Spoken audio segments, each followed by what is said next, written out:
প্রচারের শেষ দিনে মিঠুন চক্রবর্তীর হাত ধরে বিজেপিতে যোগদান করলেন নদিয়ার রানাঘাট লোকসভা কেন্দ্রের বর্তমান তৃণমূল প্রার্থী মুকুটমণি অধিকারীর স্ত্রী স্বস্তিকা ভুবনেশ্বরী।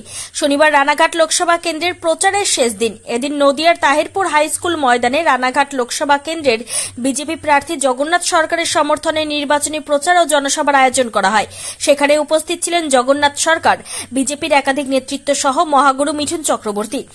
আর এদিনে জনসভার মঞ্চে মহাগুরু মিঠুন চক্রবর্তীর হাত ধরে বিজেপিতে যোগদান করলেন স্বস্তিকা ভুবনেশ্বরী, যিনি নিজেকে রানাঘাট লোকসভা কেন্দ্রের বর্তমান তৃণমূল প্রার্থী মুকুটমণি অধিকারীর স্ত্রী বলে দাবি করেন। এদিন বিজেপিতে যোগ দিয়ে মুকুটমণি অধিকারীর বিরুদ্ধে তীব্র কটাক্ষ করে বলেন, মুকুটমণি অধিকারী একজন লোভী।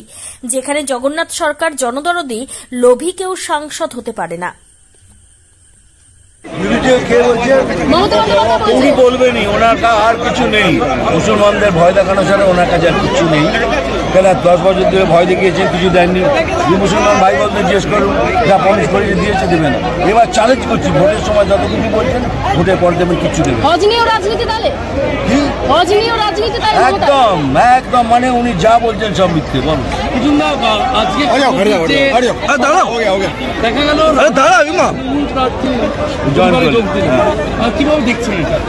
দেখুন, কেউ যদি জয়েন করতে চায়, আমাদের ওকে ফোর্স করি না। উনি যখন জয়েন করেছেন নিশ্চয়ই খুশি খুশি জয়েন করেছেন। তবে জয়েন করার আগে ওনার সাথে নিয়ে 1 মিনিট কথা বলেছিলাম, মানে আরও শিওর। উনি বললেন ইয়েস, আই এম 100% শিওর। কারণ আমরা কোনোদিনই চাই না বিজেপি কাউকে ধরে ধরে এনে, আমরা চাই স্ট্রংগেস্ট পার্টি স্ট্রংগের থেকে। দাদা, মুকুটমণি আপনি জগন্নাথ সরকারের বিষয়ে কি বলবেন? প্রচারে একদম জগন্নাথটাকে আমি যদি তাই না হতো, আজ আমার ফ্লাইট ক্যান্সেল হয়ে গেছে। আমি 2.5 ঘন্টা ড্রাইভ করে আসছি। কিসের জন্য? একমাত্র আমার পার্টিকে স্ট্রং করা। জগন্নাথটাকে স্ট্রং করা is a very good candidate. এইরকম ক্যান্ডিডেট আমাদের দেশে চাই, আমাদের পশ্চিমবাংলায় চাই। And if you don't do it this time, we have lost. এর পরের বাংলা এত বিভৎস আকার ধারণ করবে আমরা চিন্তা করতে পারি। এখানে যত আমাদের ভাই বোন আছে সবাইকে নমস্কার। আমার মুসলমান ভাই বোনদের সালাম আলাইকুম, আদাব। আমি কিছু বলার আগে জগন্নাথ বিচার যাই, ওই দাদা তুই শুনে যা, পেছনে অনেক লোক আছে। আজ ভারতীয় জনতা নাম রোজি, এই রোজির হাতে আমি বিজেপির স্বস্তিকা ভুবনেশ্বরীকে ফ্ল্যাগ তুলে দিলাম। একটু আগে শুনেছেন আমাদের অপোজিশনের যে ক্যান্ডিডেট আছে তার এখনো পর্যন্ত লিগালি স্ত্রী, তিনি বিজেপি জয়েন করলেন। সেই জন্য এটা খুব জরুরি, কেননা হয়তো ওনার হাতেই রয়েছে এটা।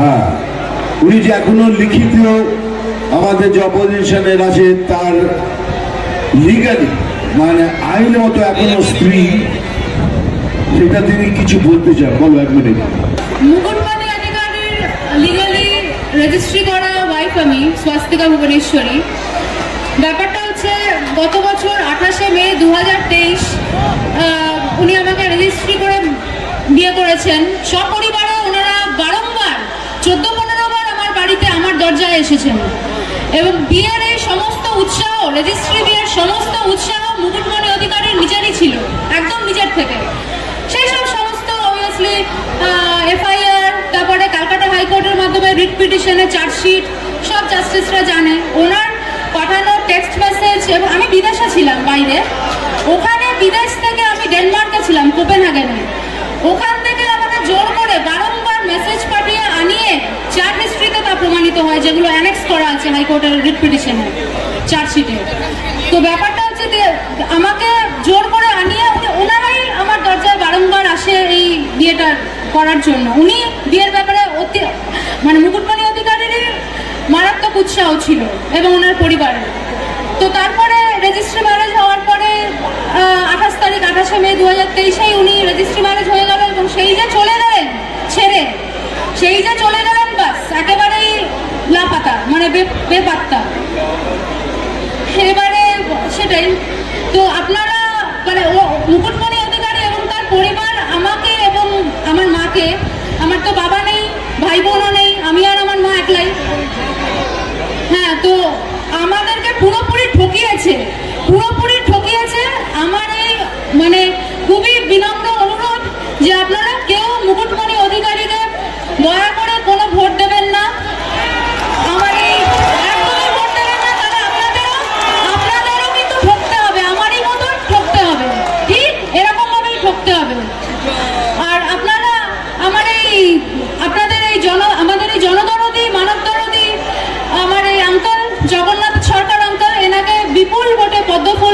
পদ্মফুল চিহ্নে ভোট দিয়ে আপনারা বিপুল ভোটে জয়যুক্ত করুন, বিপুল ব্যবধানে।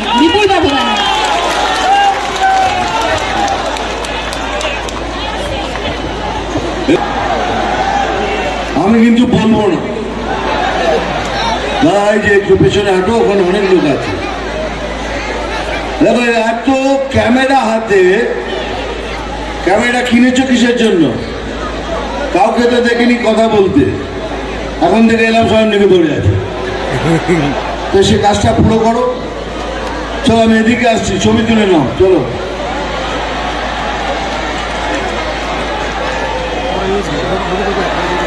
আমাদের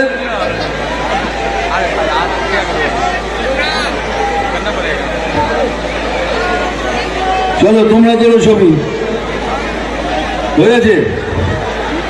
তোমরা চলো, ঠিক আছে, তোমরা তোলো, যা পারবি ভুলে যাও।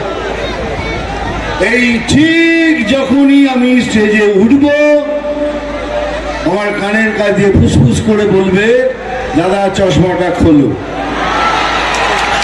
কিন্তু আমি খুলব না, তার কারণ একটাই, এই যে মেয়ে দাঁড়িয়ে দেখেছে নিচে, এরম গোছা গোছা ফুললি আমার চোখে মেরেছে, আমার চোখ ফুলে গেছে, আর এই জন্য আমি চশমাটা পরি, চশমা খুলবো না। আমি জানি ভাই আমার চোখটা খুব সুন্দর, আমি জানি, আমার চোখ দেখার জন্য তো চোখ খুলে দিচ্ছে।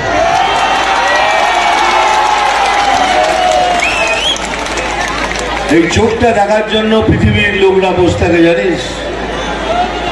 সব সুন্দর সুন্দর বিদেশের মহিলারা বলে কি সুন্দর আপনার চোখ। আবার আমি যখন ওপরে উঠছি তখন একজন বললেন, এই বয়সে কি দেখতে মাইলি? এটা তো সত্যি, বল, যতই বলো তোমরা, এখনো কি দেখতে বল? স্টাইলটা দেখ খালি, এখন এগুলো একটু হাসাই, কেননা এটাই বলতে চাই শুরু করার আগে, যে ফুল ফুটুক আর না ফুটুক, আবার জগন্নাথ।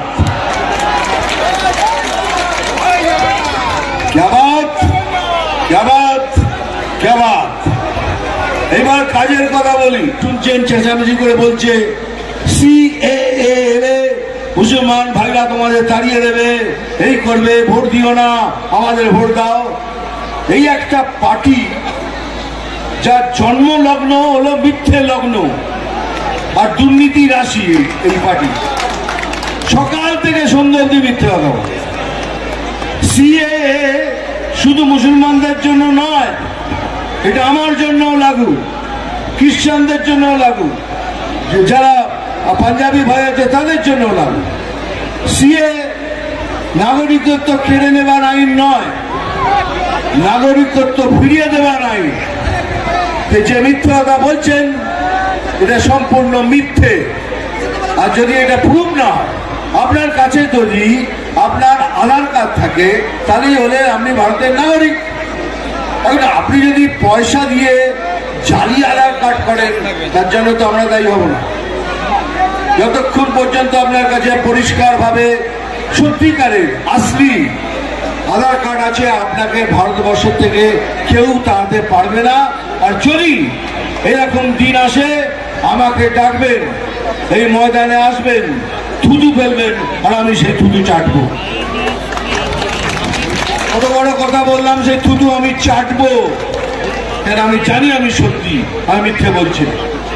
তারপরে দেখুন গলা ফাটাচ্ছে, 100 দিনের আমাদের টাকা দিচ্ছে না। কেন দেবে? কেন দেবে? ওই 100 দিনের টাকাও তো ছেড়ে দিয়েছে। কেন দেবে আপনাদের 100 দিনের টাকা? এটা বিজেপির টাকা নয়, এটা আপনার আমাদের সবার ট্যাক্সের টাকা। বিজেপি কেউ নয় আপনার টাকা রোকবার, ও পারেও না। তাহলে কে আটকেছে ওদের টাকা? সিএজি, ক্যাক বলে একটা সংস্থা আছে, সেই সংস্থা সমস্ত পয়সার হিসেব নেয়। তারা লিখে দিয়েছে পশ্চিমবঙ্গের হিসেব মিলছে না, তাই এখন ওদের টাকাটা স্থগিত রাখুন। কিন্তু মিথ্যে বলে যাচ্ছে 100 দিনের আমাদের টাকা দিচ্ছে না, 100 দিনের টাকা দিচ্ছে না। তাহলে মিথ্যে লগ্ন আর দুর্নীতি রাশিতে জন্ম এলে। এবার একটা কথা শুনুন, আপনাদের বলছি।